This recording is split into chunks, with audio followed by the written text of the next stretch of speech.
একটা মজার জিনিস দেখাই। আজকে আমার ট্রিটটা হচ্ছে বিড়ালকে দেওয়ার জন্য আমি বারান্দাতে ছড়িয়ে দিয়েছি। এবার ও বেশ মজা করে, করে চেটে, চেটে খাচ্ছে।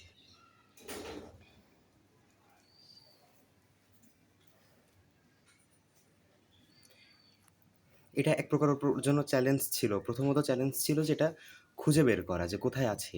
যখন আমি এখানে দিয়েছিলাম ও কিন্তু বারান্দা ঘুরছিল বাট স্মেল পাচ্ছিল বাট ও খুঁজে পাচ্ছিল না। ও ভাবছিল হয়তো আমার পকেটে কোথাও আছে বা কোথাও আছে। এবার আমি ওকে একবার হাত দিয়ে জাস্ট দেখিয়ে দিয়েছি যে, "এই দেখ।" ও কিন্তু চিনে চলে আসছে। অ্যান্ড এইবার আমি হয়তো ভাবছিলাম যে ও ফুল বডি এর উপরে উঠিয়ে দিয়ে হয়তো খাবে। কারণ ও বেশিরভাগ সময় দেখা যায় যে গ্রিলের সাইডে এখানে দাঁড়িয়ে থাকে। কিন্তু দেখা যাচ্ছে যে ও শুধুমাত্র ২ হাত তুলে দিয়ে খাচ্ছে এভাবে। আর পুরো বারান্দাটা এবারে ক্লিন করে ফেলেছে। এই যে এখানে আরেকটু আছে।